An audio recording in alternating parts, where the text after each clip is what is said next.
The first thing Daniel noticed was that the stars were wrong. Not wrong in the way a navigator might complain about a drifting coordinate or a faulty chart, but wrong in a quieter, more unsettling way, as if the sky itself had rearranged its memory of where things belonged. The constellations above the outpost shimmered through the dusty twilight of the frontier world, sharp and unfamiliar, scattered across the sky like broken glass. Daniel had been living here long enough that the alien stars no longer bothered him. But sometimes, when the wind went silent and the twin suns dipped low behind the jagged horizon, the sky reminded him that he was very, very far from Earth. The frontier settlement of Kareth's Rest was not the kind of place where important things were supposed to happen. It was a rust-colored scar on the surface of a forgotten planet, a cluster of metal buildings and landing pads built around an aging starport that survived mostly by repairing ships that no respectable port would touch. Freighters came here limping and left patched together with whatever spare parts Daniel could salvage from the endless piles of wreckage scattered beyond the settlement's perimeter. Daniel was not important either. He was a mechanic with oil-stained hands, a permanent smudge of engine grease across his cheek, and the quiet patience of someone who had learned that machines were easier to understand than people. His workshop stood near the edge of the port where broken ships were dragged in like wounded animals. The building leaned slightly to the left because one of the support pylons had sunk into the soft, red soil years ago, but Daniel never bothered fixing it. It still worked, and on a world like this, working was good enough. Inside the workshop, the air hummed with the soft whine of repair drones floating around the ceiling like lazy insects. Their small blue lenses blinked as they scanned a dismantled cargo thruster spread across the floor. Daniel lay on his back beneath the engine housing, tightening a bolt with a manual wrench, while one of the drones hovered nearby, projecting a holographic diagnostic display that flickered across his face. Yeah, Daniel muttered to the machine. I know the fuel regulator's misaligned, that's why I'm fixing it. The drone emitted a polite chime, as if acknowledging his complaint. Outside, the deep roar of descending engines rolled across the settlement like distant thunder. Daniel paused. That sound was too smooth. Most ships that landed at Kareth's Rest coughed, rattled, and screamed as they descended through the atmosphere. Whatever had just arrived sounded expensive. He slid out from beneath the engine and wiped his hands on a rag before stepping toward the workshop door. The evening sky had turned a deep violet, and the wind carried the faint smell of ionized metal from the landing fields. Several ships already rested on the pads. Old cargo haulers, a mining barge, and the battered shuttle belonging to a group of insectoid traders who had been arguing with the port authority for 2 days. But the new ship hovering above the port was different. It glided down through the dusty air with the quiet grace of a hunting bird. Its hull was sleek and silver, curved in elegant lines that reflected the fading sunlight like liquid glass.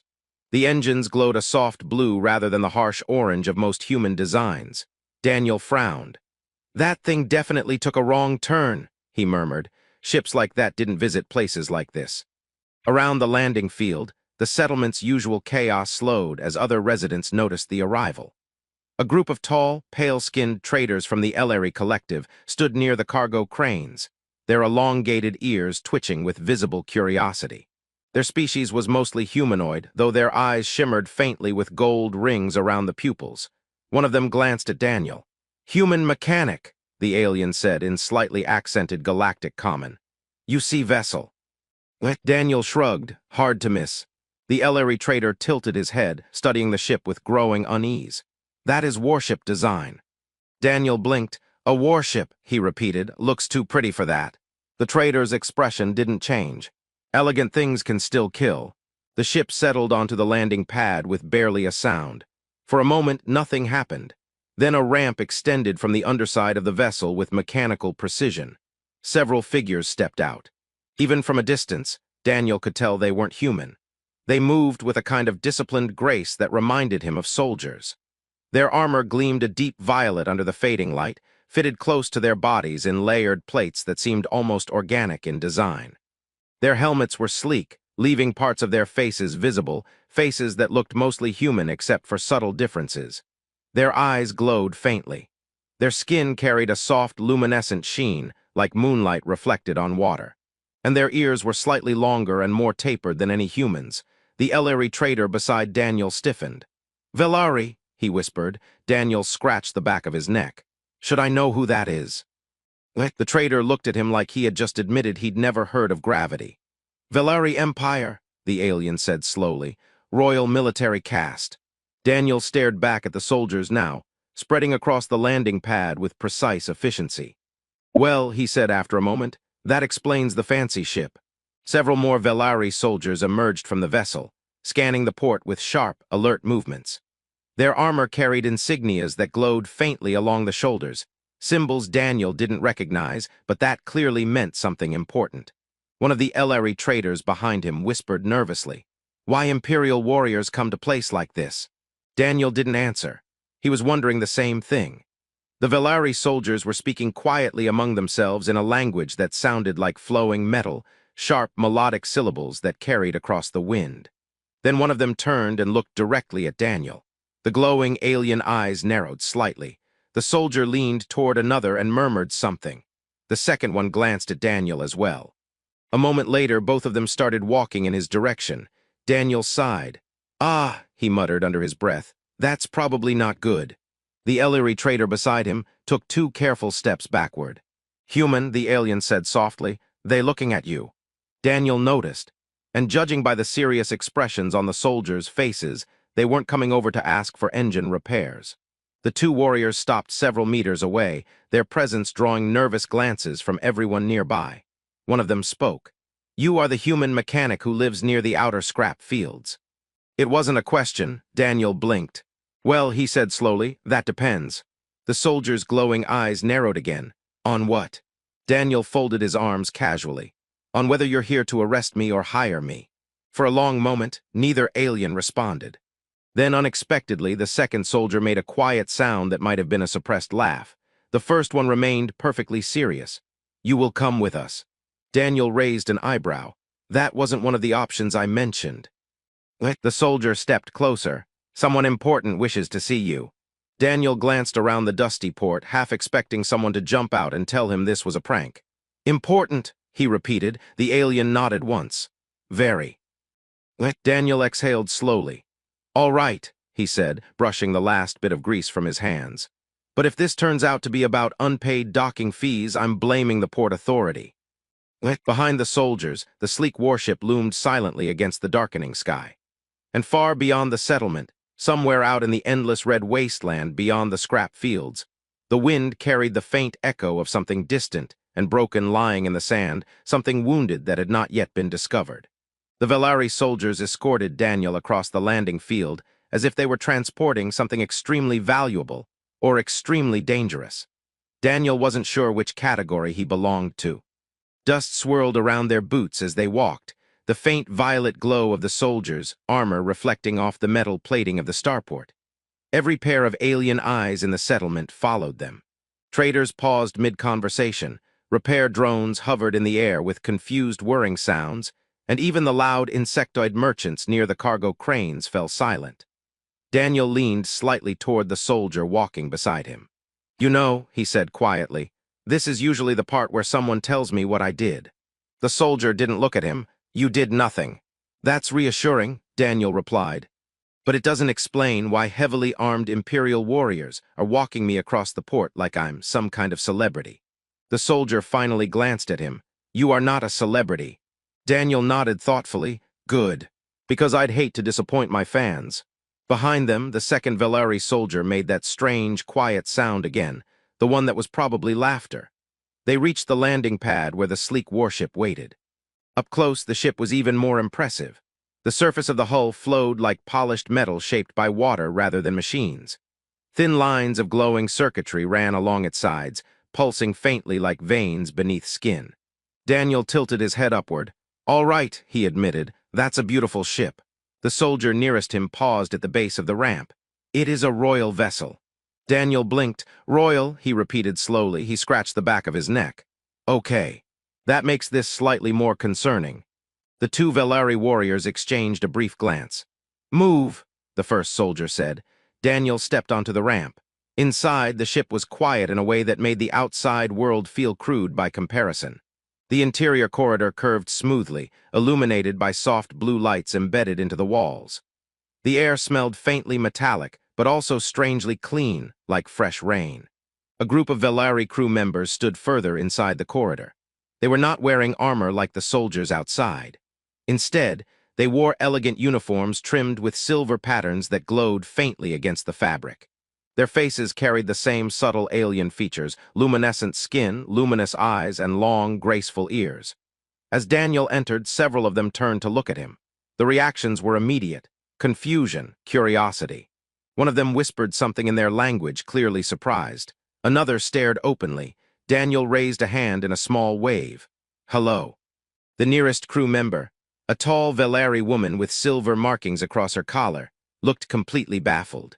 "That is him?" she asked the soldiers. "Yes." She studied Daniel again, this time more carefully. Her glowing eyes moved from his boots to his grease-stained jacket to the wrench still clipped to his belt. "This human." Daniel tapped his chest. "Last time I checked." Another Velari officer stepped forward, folding his arms. "This one repaired cargo engines on the outer docks." Daniel smiled politely. "I do excellent work, I promise." The officer tilted his head. "He does not look significant." Daniel sighed. "That hurts a little." The female officer continued staring at him.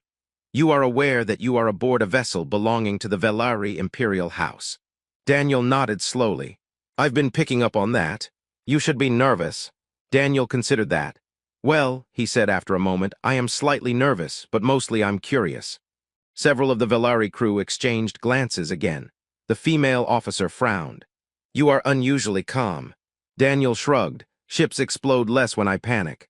The second soldier behind him chuckled openly this time. The female officer turned sharply. "Lieutenant." The soldier straightened immediately. "Apologies." Daniel leaned slightly toward the officer. "For the record, I'm not trying to be difficult. I'm just still missing some key information." She looked at him for a long moment. "You will receive information soon." "That's promising," Daniel said. "Soon is better than never." They continued walking deeper into the vessel. The corridors widened as they moved toward the center of the ship. The design became even more elaborate. Holographic displays floated in midair, projecting complex star maps and streams of alien symbols. Crew members stepped aside as the small procession passed, whispering quietly among themselves. Daniel could feel their eyes on him. Some looked curious, some looked confused, a few looked almost impressed. One young Velari technician actually stopped in the middle of the corridor and stared openly. "That is the human." The technician whispered to a colleague. The colleague nodded. Daniel turned his head slightly. "Am I famous somewhere I don't know about?" The technician froze. The colleague coughed awkwardly. "No." Daniel smiled. "All right, just checking." They eventually reached a large set of doors made from smooth silver alloy. Two guards stood on either side. Unlike the others, these guards wore armor that was far more elaborate. Their shoulder plates carried glowing crests shaped like branching stars. Daniel pointed subtly. "Let me guess," he said. "Those are important symbols." "Yes," the female officer replied. "Royal Guard." "Yes," Daniel sighed softly. "Okay, now I'm definitely nervous." The guard stepped aside as the doors slid open with a whisper. Beyond them lay a large chamber illuminated by soft golden light. The room was quiet, elegant, and at the far end, standing beside a wide observation window that looked out into the violet sky above the planet, was a single figure. A woman. She stood tall and still, her back turned to the entrance.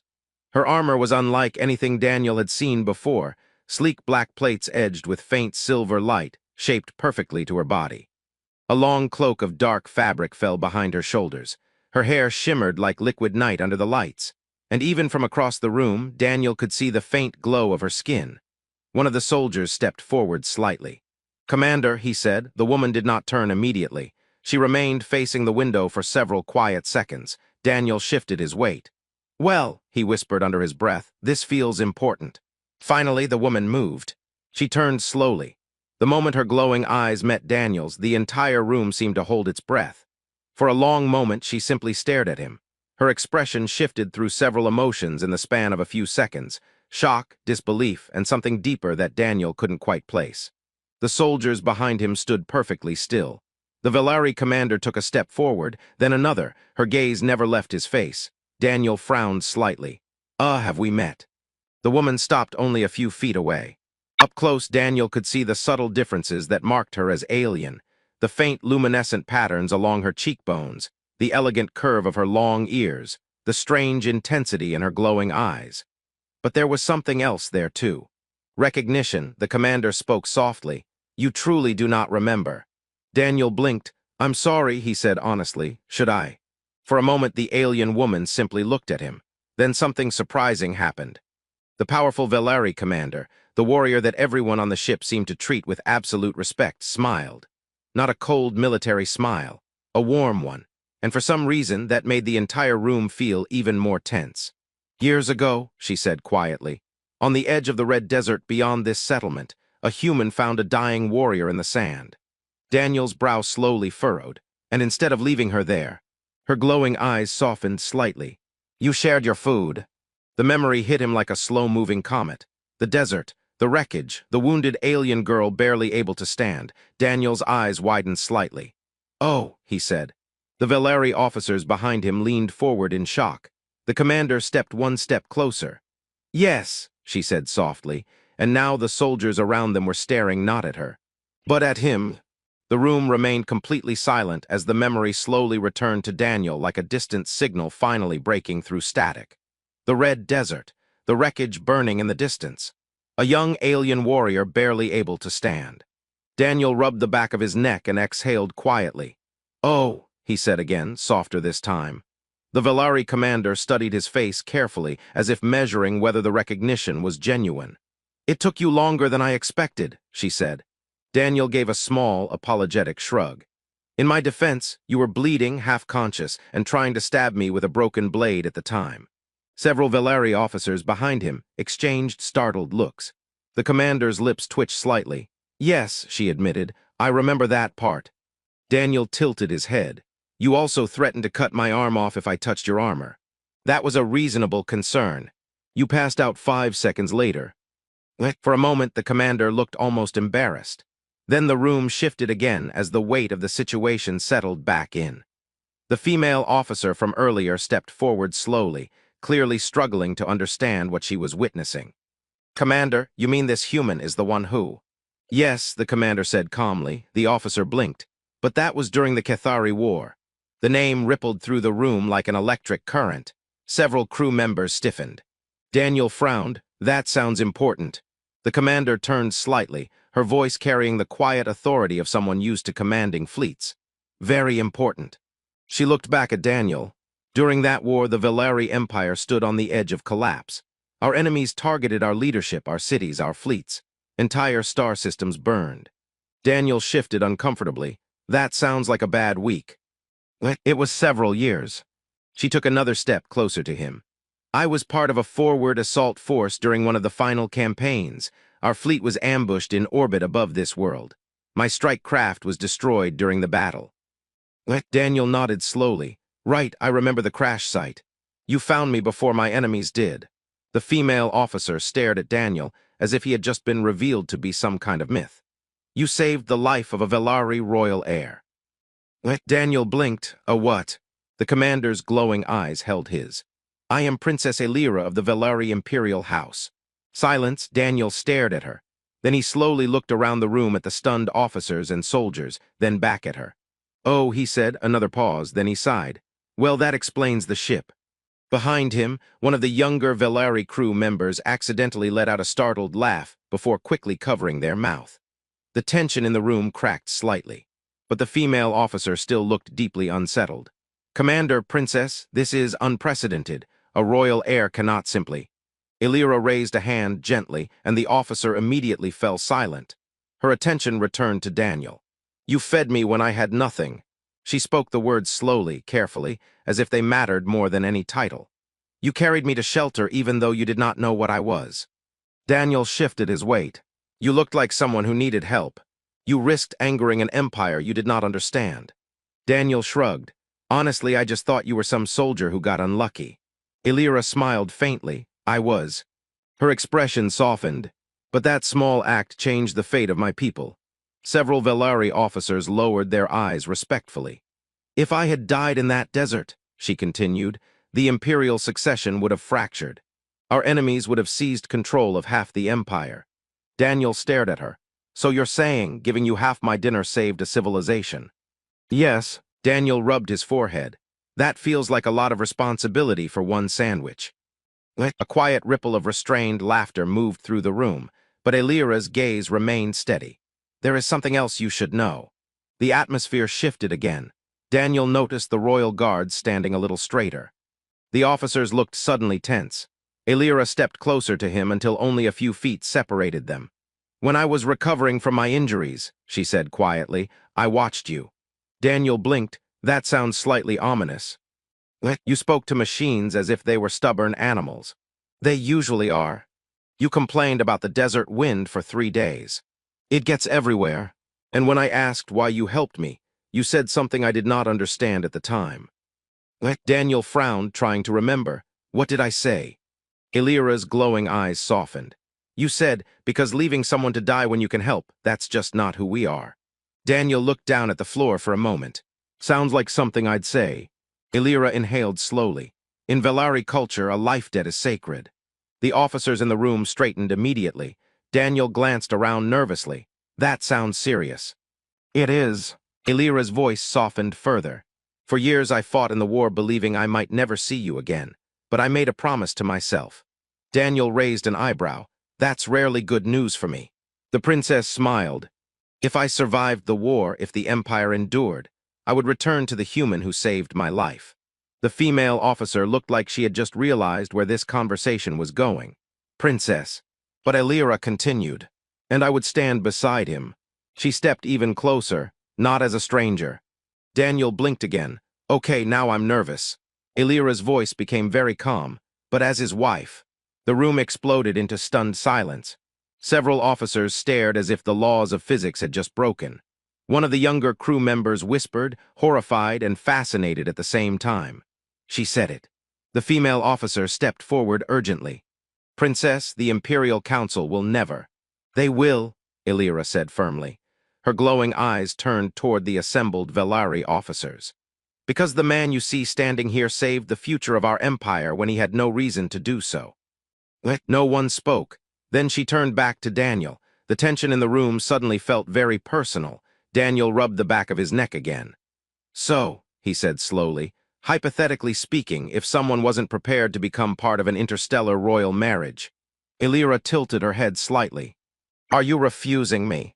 Daniel looked at the silent room full of alien officers, then at the massive royal worship around them, then back at the woman who had once nearly stabbed him in a desert. He sighed. Well, I suppose it would be rude after you traveled all this way. For a moment, Elira simply stared at him. Then she laughed. It was not the controlled laugh of a commander. It was bright and genuine and filled the room with warmth. The officers around them looked shocked. Their princess almost never laughed. Daniel smiled faintly. Besides, he added, I always wondered what happened to that stubborn alien girl. Elira stepped forward and took his hand. The royal guards bowed. The Velari officers slowly followed. And somewhere beyond the observation window, the alien stars burned quietly above a forgotten frontier world, witness to the strange moment when a simple human mechanic became something far greater than he had ever imagined. Not because he was powerful, not because he was famous, but because once upon a time in a silent desert he chose kindness. And sometimes in a universe filled with empires and wars, that was the most powerful thing of all.